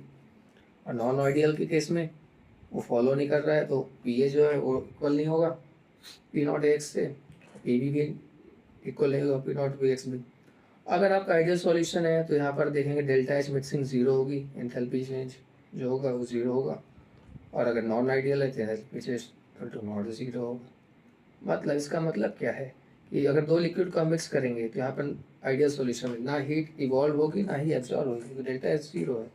लेकिन अगर नॉन आइडियल सॉल्यूशन है तो अगर आप दो सॉल्यूट को मिक्स कर रहे हैं, दो लिक्विड को मिक्स कर रहे हैं, वहाँ पर हीट इवॉल्व भी हो सकती है, एब्जॉर्ब भी हो सकती है, वो हम देखेंगे एग्जाम्पल के थ्रू। डेल्टा बी मिक्सिंग किसके बेस में जीरो होता है, आइडियल सॉल्यूशन के केस में, वही नॉन आइडियल केस में delta B mixing not equal to zero होता है। अब आइडियल सॉल्यूशन और नॉन आइडियल सॉल्यूशन के कुछ एग्जांपल हैं, अभी हम देख रहे थे। आइडियल सॉल्यूशन में आपको same derivative same homologous series की जनरली एग्जांपल मिलेंगे। याद करने का तरीका, बेंजीन उसका होमोलॉग टोलुइन मिलेगा, है ना। एथाइल हाइड्रोजन उसका मिलेगा एथाइल ब्रोमाइड। NH10 का मिलेगा NH10। यहाँ पर देख पा रहे हैं कि होमोलॉग्स आपके सेम है, molecular formula functional group same है, लेकिन नॉन आइडियल में फंक्शनल ग्रुप डिफरेंट होते हैं। जैसे एग्जांपल में मिलेगा आपको एसीटोन और एनिलीन का, जो कि नॉन आइडियल सॉल्यूशन है। क्लोरोफॉर्म और डाइथाइल ईथर जो कि नॉन आइडियल सॉल्यूशन है। वाटर और नाइट्रिक एसिड जो कि नॉन आइडियल सॉल्यूशन है। अब नॉन आइडियल सॉल्यूशन है तो ये बताइए, अभी हमने आइडियल सॉल्यूशन देखा कि जो रॉड लॉ को फॉलो करेगा, मतलब जो टोटल प्रेशर होगा वो sum of component of pressure होगा, पी ए प्लस पी के बराबर होगा। लेकिन नॉन आइडियल सॉल्यूशन तो या तो प्रेशर टोटल प्रेशर ज़्यादा भी हो सकता है, कैलकुलेटेड जो होगा ऑब्जेक्ट से ज़्यादा भी हो सकता है या कम भी हो सकता है। उस बेसिस पर सॉल्यूशन को दो पार्ट में डिवाइड कर दिया गया है नॉन आइडियल सॉल्यूशन को। एक जो पॉजिटिव डेविएशन शो करते हैं, एक जो नेगेटिव डेविएशन शो करते हैं। अब पॉजिटिव डेविएशन जो गैस शो करेंगे, मतलब उनका क्या होगा, उनका जो प्रेशर होगा टोटल प्रेशर होगा वो sum of P A plus B B के प्रेशर से ज़्यादा होगा, ऑब्जेक्ट जो होगा आपका कैलकुलेटेड से ज़्यादा होगा। तो मतलब ये ज़्यादा कब होगा, जब पी ए आपका ज़्यादा होगा पी नॉट ए एक्स से, पी बी भी ज़्यादा होगा, ठीक है। वही अगर नॉन आइडियल में देखें तो आपका जो टोटल प्रेशर होगा वो लेस देन होगा आपके इंडिविजुअल कंपोनेंट के सम पर। मतलब पी ए आपका less than P A x से होगा, पी बी आपका less than P not B x भी होगा।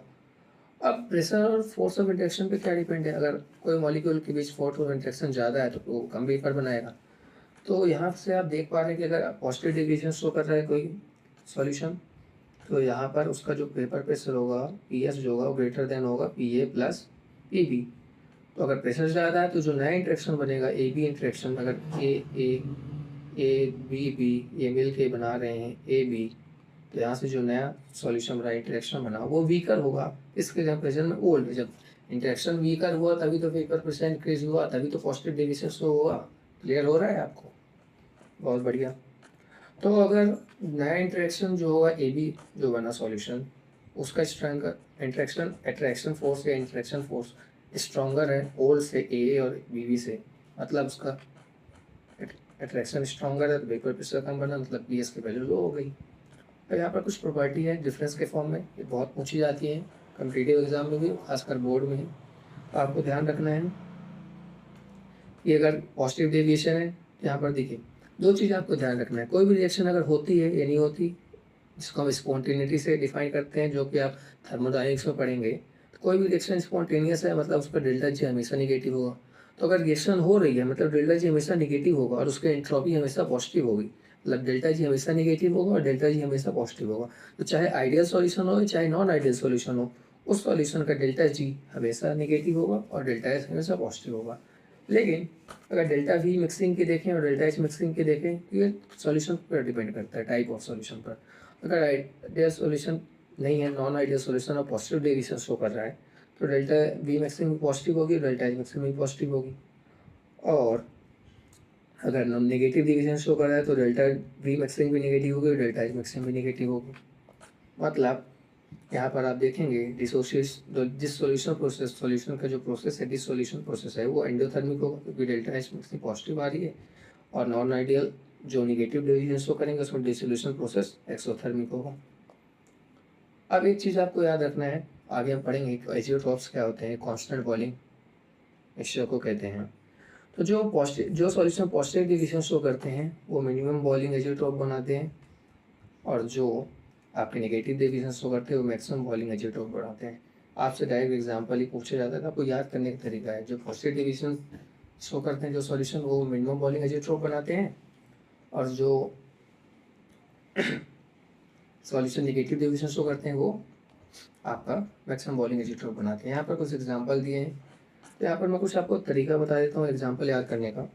आपको जो पॉजिटिव डेविएशन शो करेंगे उसमें आपको अल्कोहल ज़रूर मिलेगा, उसमें एक कंपोनेंट आपको अल्कोहल मिलेगा, या फिर आपको CCl4 मिलेगा, या आपको CS2 मिलेगा।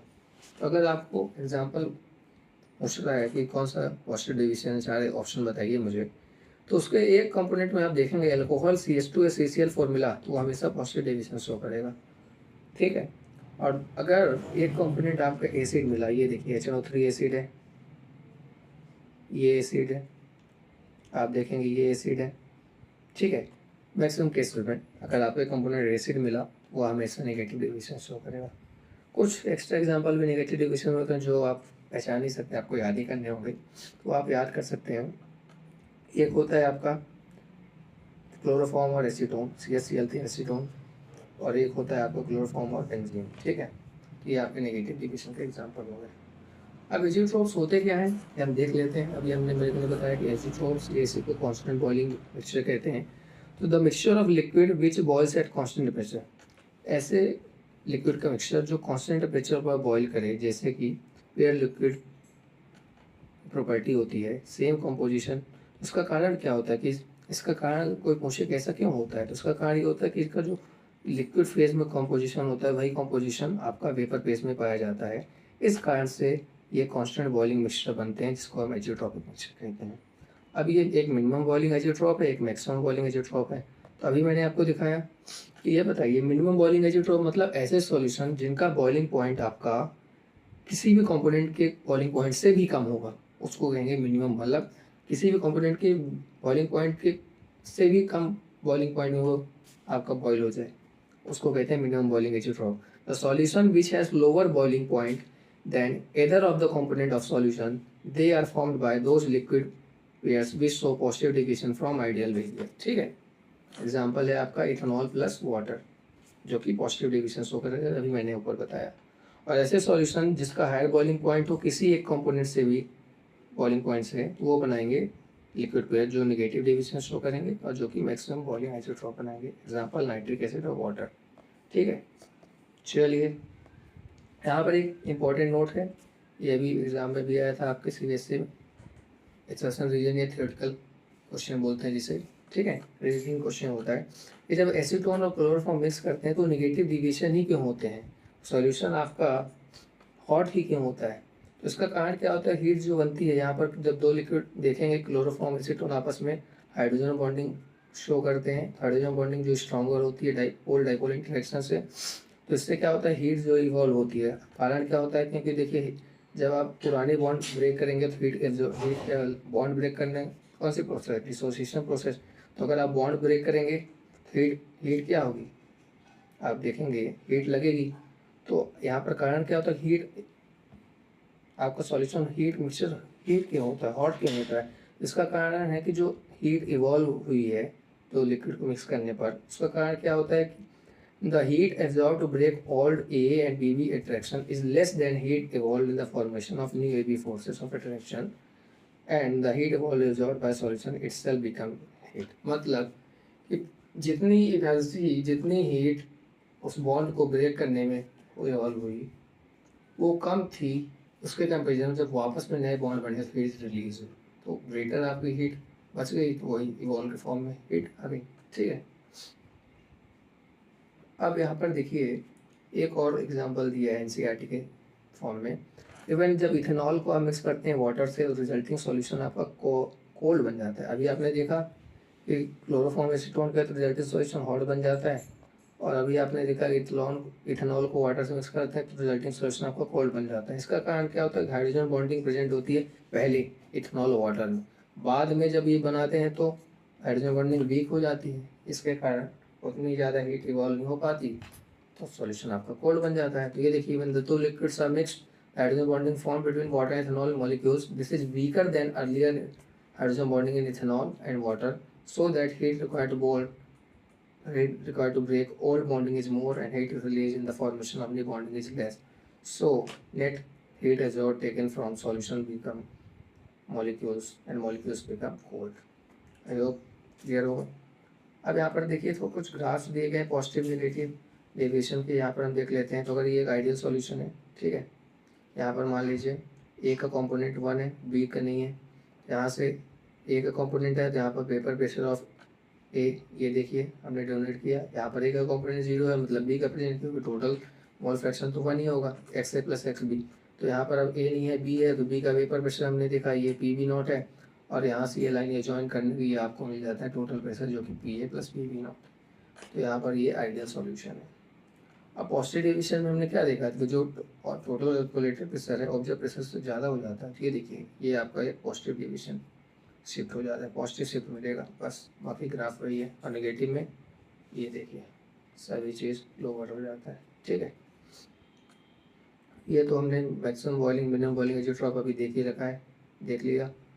अब आता है सबसे लास्ट टॉपिक इस चैप्टर का जो कि इम्पोर्टेंट है, कॉलिगेटिव प्रॉपर्टीज़। तो कॉलिगेटिव प्रॉपर्टीज़ क्या होती हैं, ऐसी प्रॉपर्टीज़ जो ये नंबर ऑफ सॉल्यूट पार्टिकल्स पर डिपेंड करते हैं, बाकी किसी चीज़ पर डिपेंड नहीं करते। The properties which depend only on the number of moles of solute और amount of solute does not depend on nature of solute। Number of moles of solute हो या अमाउंट ऑफ सॉल्यूट पर depend करे, nature of solute पर depend नहीं करे, ऐसे property को क्वालिटेटिव प्रॉपर्टी कहते हैं। तो ऐसे सॉल्यूशन जो नॉन वॉलेटाइल सॉल्यूट कंटेन करते हैं उन्हीं का हम यूज़ करते हैं क्वालिटेटिव प्रॉपर्टी को फाइंड करने में। तो कंडीशन क्या है, कंडीशन देख लीजिए, एनसीईआरटी में दिया हुआ है कि क्वालिटेटिव प्रॉपर्टीज़ के लिए क्या कंडीशन होनी चाहिए। सॉल्यूशन शुड भी डाइल्यूट होना चाहिए, मतलब कंसंट्रेशन सॉल्यूशन ज़्यादा 5% ज़्यादा नहीं होना चाहिए, और सॉल्यूशन नेदर भी एसोसिएटेड और डिसोसिएटेड होना चाहिए, क्योंकि उससे क्या होगा फिर आगे हम देखेंगे। तो 4 टाइप की क्वालिटेटिव प्रॉपर्टी हमें पढ़ी जाती है। पहला होता है RLVP, relating lowering in vapour pressure. दूसरा होता है एलिवेशन इन बॉइलिंग पॉइंट। तीसरा होता है डिप्रेशन इन फ्रीजिंग पॉइंट। चौथा होता है एटमॉस्फेरिक ऑस्मोटिक प्रेशर। तो 4 टाइप की क्वालिटेटिव प्रॉपर्टी हमें पढ़नी है, relative lowering in vapour pressure, elevation in boiling point, depression in freezing point, osmotic pressure. ठीक है, अब relative lowering and vapour pressure अगर आप देखेंगे तो उसमें क्या होता है कि जब भी आप नॉन वोलेटाइल सॉलिड को मिलाते हैं सॉल्यूशन में, तो जो ओवरऑल वेपर प्रेशर सॉल्यूशन का डिक्रीज हो जाता है, क्योंकि नॉन वोलेटाइल है तो वेपर प्रेशर को कंट्रीब्यूट नहीं करेगा, तो वेपर प्रेशर डिक्रीज हो जाएगा। When non volatile solute dissolved in solvent, the vapour pressure solution lower than that of pure solvent, which is known as RLVP। Relative lowering of vapour pressure is equal to mole fraction of solute. अब relative जितना कितना amount कितना vapour pressure आपका decrease हुआ है वो किस बात पर डिपेंड करेगा, कितना आपने सॉल्यूट मिलाया है। तो उसको यहाँ पे डिफाइन कर दिया गया है कि जो RLVP है P0 माइनस PS वो डायरेक्टली प्रोपोर्शनल है मोल फ्रैक्शन ऑफ सॉल्यूट। ये आपका रिलेटिव प्रॉपर्टी है, ठीक है। दूसरा क्वालिटेटिव प्रॉपर्टी आती है जिसे हम कहते हैं आर एल वी पी, तो हो गया पहला। दूसरा होता है एलिवेशन बॉइलिंग पॉइंट। तो अब बॉइलिंग पॉइंट क्या होता है? ऐसा temperature at which the vapour pressure of liquid become equal to atmospheric pressure is called boiling point temperature, और boiling point denoted by TV से डिनोट करते हैं। तो ऐसा टेम्परेचर जहाँ पर वेपर प्रेशर ऑफ लिक्विड किसके इक्वल हो जाए? एटमॉस्फेरिक प्रेशर के, उसको कहते हैं बॉइलिंग टेम्परेचर, बॉइलिंग पॉइंट, आपको पता होगा। अब जब नॉन वॉलेटाइल सॉल्यूट, अब ये देखिए अभी तो ये नॉर्मल है, अब आपने नॉन वॉलेटाइल सॉल्यूट को ऐड किया सॉल्वेंट में, तो जो बॉइलिंग पॉइंट ऑफ सॉल्यूशन था जिसमें नॉन वॉलेटाइल सॉल्यूट था वो ऑलवेज हायर होगा boiling point of pure solvent से, जिससे डिफरेंस आ जाएगा बॉइलिंग पॉइंट में, और डिफरेंस मतलब एलिवेशन, कुछ डिफरेंस आएगा। उसी एलिवेशन ऑफ बॉइलिंग पॉइंट को हम कहेंगे एलिवेशन इन बॉइलिंग पॉइंट, जिसको हम डेल्टा टी से रिप्रेजेंट करेंगे, ठीक है। तो यहाँ से आप ग्राफ देख लीजिए, ये आपका boiling point temperature versus pressure का ग्राफ दिया गया है।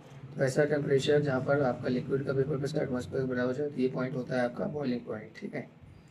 अब जब प्योर सॉल्वेंट था, यहाँ पर जो लिक्विड का प्रेशर, वेपर प्रेशर और एटमॉस्फेयर के बराबर हो गया, ऐसा पॉइंट ये आपका था boiling point. Same T V से प्योर सॉल्वेंट का टी वी नॉट से रिप्रेजेंट कर रहे थे।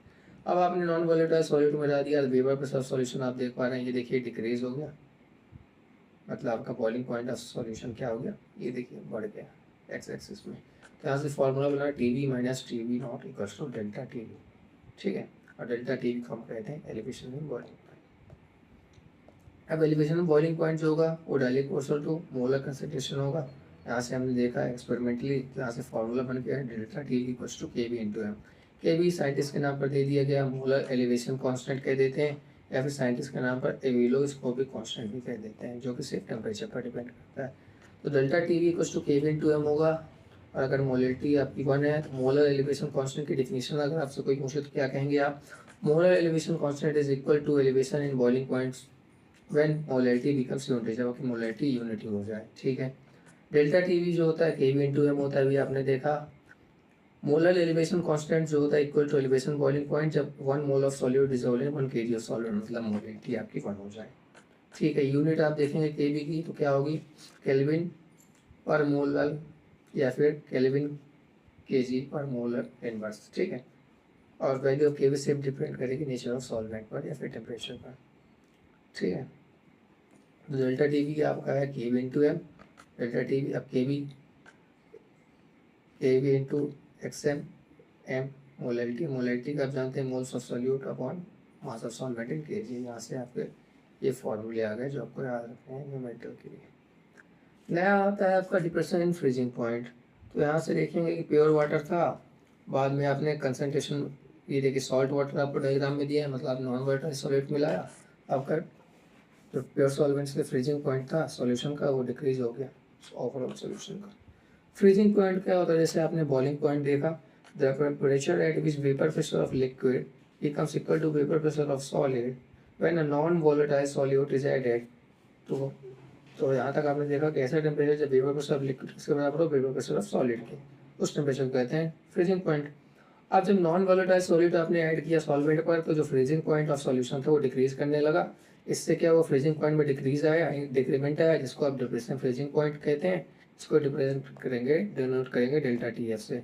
तो देखिए शुरू में वेपर प्रेशर ऑफ सॉलिड आपका था, और जब vapour pressure of solid vapour pressure of solid के बराबर हो जाए, ऐसे पॉइंट को हम कहते हैं फ्रीजिंग पॉइंट। तो शुरू में आपका फ्रीजिंग पॉइंट ये था कुछ, ठीक है। अब आपने तो शुरू में आपका ये था, बाद में आपने सॉल्यूट मिलाया, non volatile solid, vapour pressure आपका घटा, वेपर प्रेशर ये देखिए डिक्रीज हुआ, तो आपका फ्रीजिंग पॉइंट भी डिक्रीज हुआ। ये देखिए यहाँ से तक डिक्रीज हुआ तो डिप्रेशन हुआ, इसको हम delta T F plus two T F into T F not minus T F कहते हैं। डिप्रेशन फ्रीजिंग पॉइंट प्रोपोर्शनल ये भी है, जिस तरह आपका एलिवेशन बॉइलिंग पॉइंट प्रोपोर्शनल था मोलरिटी के, उसी तरह डिप्रेशन फ्रीजिंग पॉइंट प्रोपोर्शनल है मोलर कांस्टेंट है। तो delta T F direct proportional to M है, डेल्टा टी एफ को हम के एफ इंटू एम लिख सकते हैं। तो के एफ को वहाँ पर जैसे हमने के बी को क्या कहा था? मोलर एलिवेशन कॉन्स्टेंट, एक और नाम दिया था, यहाँ पर इसको मोलर डिप्रेशन कॉन्स्टेंट या क्रायोस्कोपिक कांस्टेंट भी कहा जाता है। ये आपका फार्मूला आ गया delta T F equal to K F into M, delta T F equal to K F into W by M B. Into 1000/W में। ठीक है, अब यहाँ से यूनिट देखेंगे तो केल्विन केजी पर मोल या फिर केल्विन पर मोलर। ठीक है, वैल्यू किस पर डिपेंड। चलिए, तो बाकी हमारे पास दो कोलिगेटिव प्रॉपर्टीज बची हैं। ठीक है, और एक लास्ट टॉपिक बचा है क्वांटम फैक्टर, वो हम देख लेते हैं। ठीक है, तो यहाँ पर हमने देखा था अभी कुछ देर पहले, कुछ पल पहले, डिप्रेशन इन फ्रीजिंग पॉइंट। उसके कुछ एप्लीकेशंस हमें दिए गए हैं, उसके बारे में कुछ बताया गया है, हम देख लेते हैं डेली लाइफ में जो हमें देखने को मिलते हैं, जिसे एंटी फ्रीज सॉल्यूशन कहा जाता है। क्या होता है, हाई एल्टीट्यूड में क्या होता है, वाटर जो कार में होता है, रेडिएटर में वाटर यूज किया जाता है, तो हाई एल्टीट्यूड में क्या होता है कि वाटर इन कार रेडिएटर और अदर व्हीकल्स ये क्या होते हैं, फ्रीज हो जाते हैं विंटर के समय में, है ना। तो विंटर सीजन में क्या होता है कि जो कार रेडिएटर होता है जिसमें वाटर भरते हैं वो फ्रीज हो जाता है, जिससे आपकी लॉस हो जाता है। तो वाटर को फिर मिक्स किया जाता है इथिलीन ग्लाइकोल से, ताकि उसकी फ्रीजिंग पॉइंट कम हो जाए, मतलब फ्रीजिंग पॉइंट में डिप्रेशन आ जाए। इसी को कहते हैं एंटी फ्रीज सॉल्यूशन। ठीक है, ये आपको याद रखना है, काफ़ी इंपॉर्टेंट है। दूसरा एप्लीकेशन और देख लेते हैं। एथिलीन ग्लाइकोल को ऐड करते हैं वाटर में ताकि एंटी फ्रीज सॉल्यूशन बनाएंगे, कार्बोरेटर, ये भी आपने देख लिया। ठीक है, दूसरा, a mixture of ice and salt. Ice और सॉल्ट, आइस और सॉल्ट को मिक्सचर को जो ऐड करते हैं तो इसको फ्रीजिंग मिक्सचर कहते हैं। इसको आप मटका कुल्फी आप खाते हैं, गर्मी के समय चल रहा है ना मौसम, तो मटका कुल्फी में जो फ्रीजिंग मिक्सचर बनाना होता है तो आइस और सॉल्ट को मिक्स करते हैं, जिससे आपका फ्रीजिंग पॉइंट लोअर हो जाता है। थर्ड, सॉल्ट जैसे NaCl है और CaCl2, उसको अगर स्प्रेड कर दिए आप स्नो, ऐसी रोड जहाँ पर पूरा स्नो कवर है वहाँ पर अगर इसको फैला देंगे तो ये स्नो को जल्दी से मेल्ट कर देगा। ठीक है, अब हमारी लास्ट कोलिगेटिव प्रॉपर्टी आती है जिसे हम कहते हैं ऑस्मोटिक प्रेशर। आइए देखते हैं ऑस्मोसिस होता क्या है। ऑस्मोसिस अगर आपसे कोई पूछे तो आप क्या बोलेंगे कि मूवमेंट ऑफ ऑस्मोसिस में हमेशा सॉल्वेंट पार्टिकल मूव करता है। तो movement of solvent molecules from lower concentration to higher concentration through semi परवियल मेम्ब्रेन। हमारे पास ये देखिए एक सेमी परवियल मेम्ब्रेन है, हमारे पास एक सेमी परवियल मेम्ब्रेन है।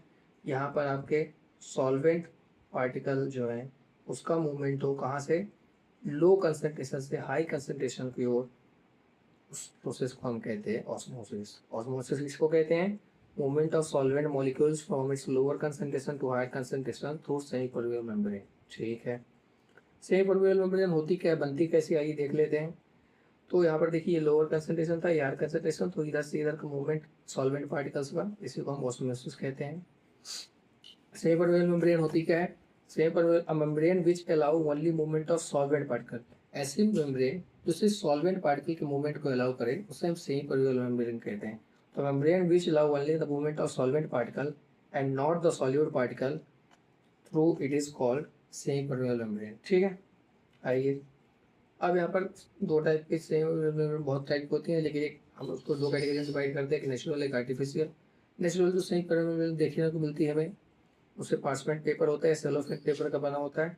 और जो आर्टिफिशियल बनाया जाता है वो जेलेटिनस प्रेसिपिटेट किसका बनता है, क्यूप्रिक फेरोसाइनाइड Cu2 FeCN का O6। ठीक है, कुछ एग्जांपल आप देख सकते हैं। अब ऑस्मोसिस आपने देख लिया, अब जो लास्ट क्वालिटेटिव प्रॉपर्टी आता है ऑस्मोटिक प्रेशर। ऑस्मोसिस हमने समझ लिया, समझना जरूरी था ऑस्मोटिक प्रेशर समझने के लिए। तो ऑस्मोटिक प्रेशर होता क्या है, it can be defined as extra pressure applied on solution side to stop osmosis, that is flow of concentration particle towards higher concentration particles। मतलब जिधर लो कंसंट्रेशन है उधर हम एक्स्ट्रा प्रेशर लगाते हैं, उसी को हम ऑस्मोटिक प्रेशर कहते हैं। ठीक है, तो ये देखिए ये आपका यहाँ प्योर सॉल्वेंट है, ये सॉल्यूशन है। प्योर सॉल्वेंट है यहाँ पर आपका क्या बोलेंगे, कंसंट्रेशन क्या है, कम है ना। यहाँ पर अगर आप देखेंगे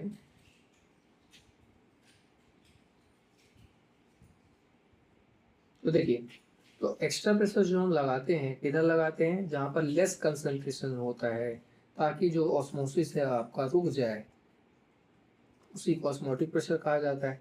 तो यहाँ पर इधर आप देखेंगे लेफ्ट साइड में प्योर सॉल्वेंट है, मतलब कंसंट्रेशन ज़्यादा है, हायर कंसंट्रेशन है। यहाँ सॉल्यूशन है, मतलब सॉल्यूट भी है सॉल्वेंट भी है, कंसंट्रेशन डिक्रीज हो गया।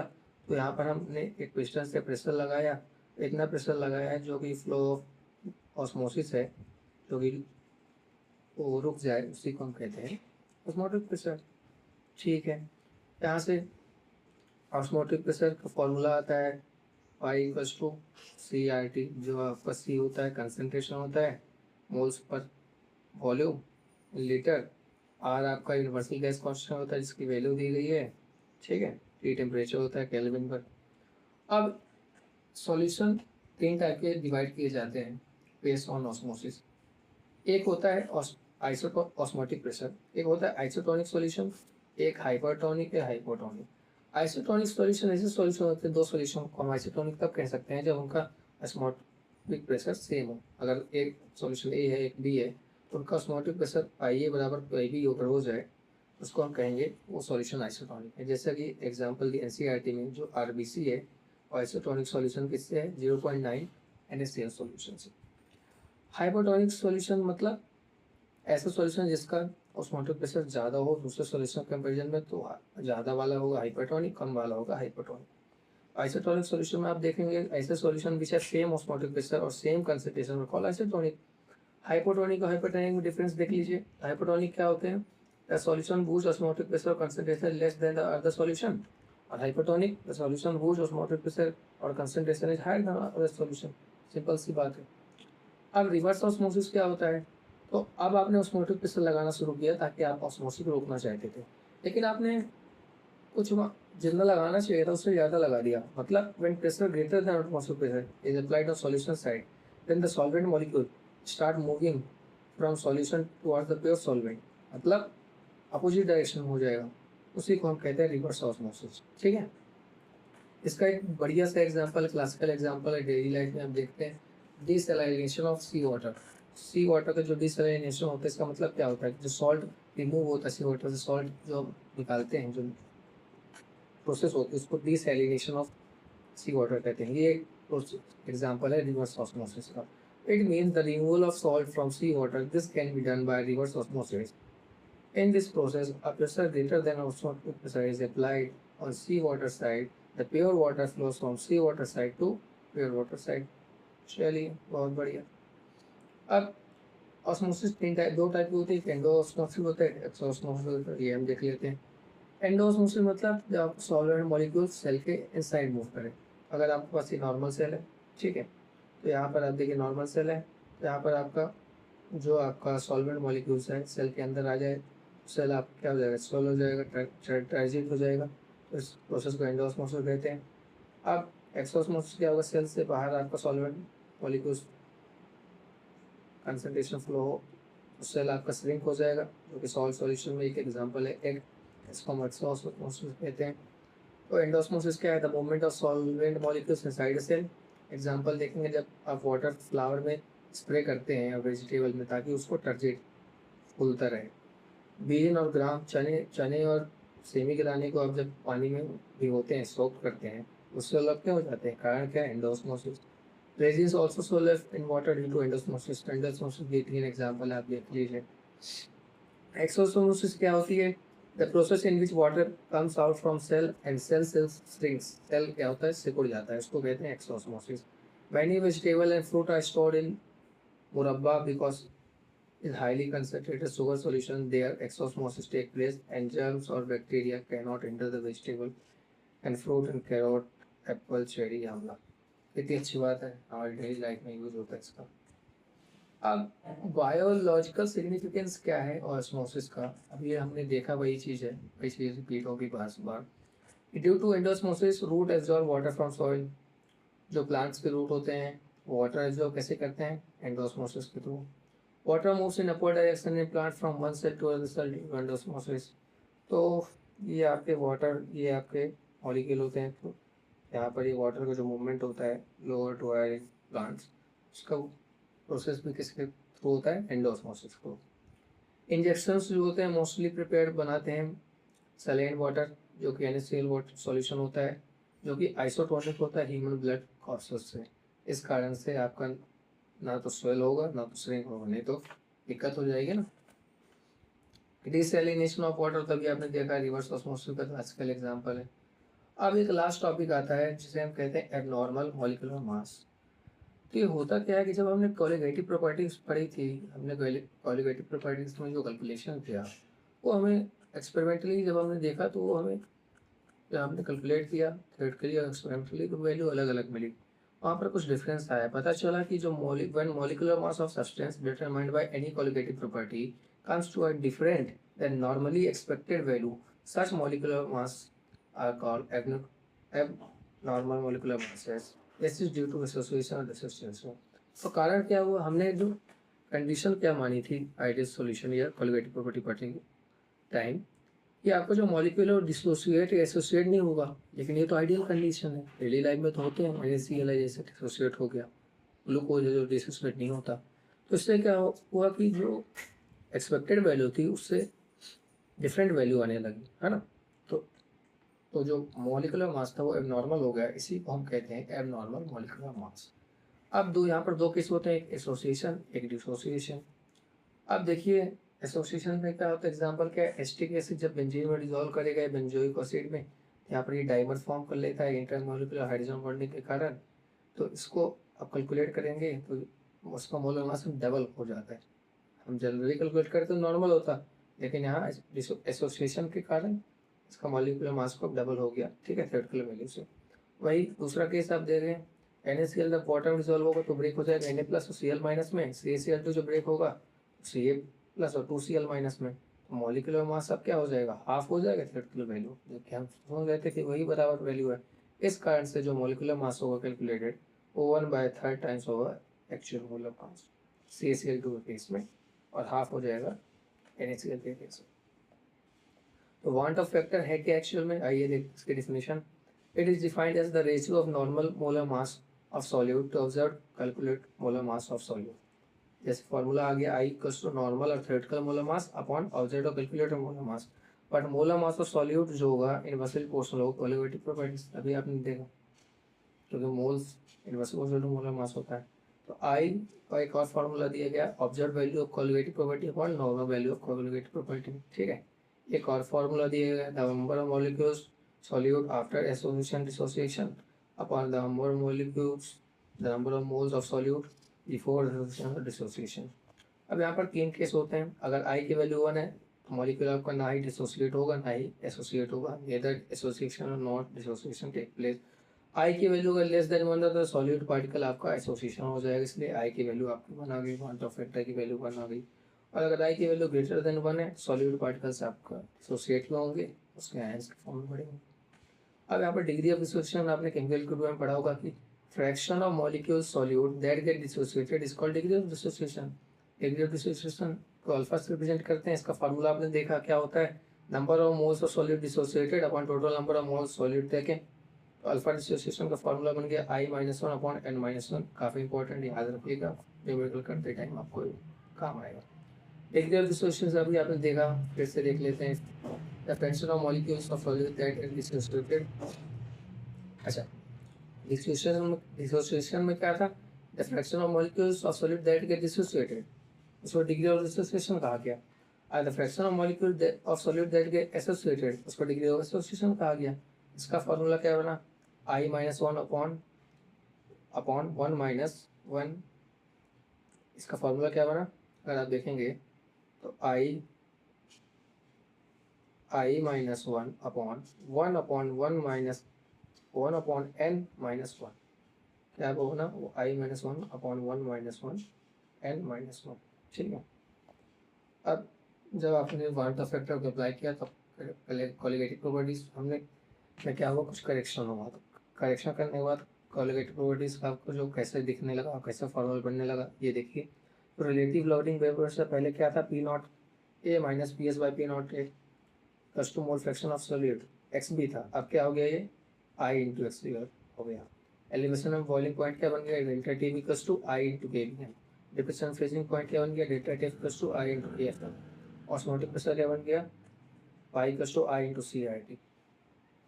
चलिए, तो यहाँ पर हमारा लेक्चर एंड होता है। हमने टारगेट रखा था 30-40 मिनट, थोड़ा बड़ा चैप्टर है, आई होप एक एक पॉइंट समझाना है, एक एक पॉइंट क्लियर करना थोड़ा समय लग जाता है। आप सभी को अच्छे से आपके कंसेप्ट क्लियर हो जाएंगे, हो गए होंगे। जो भी आपके डाउट हैं आप कमेंट सेक्शन में बता सकते हैं, और आपको बताइएगा नेक्स्ट किस चैप्टर का वन शॉट आपको चाहिए, इसी तरह बिल्कुल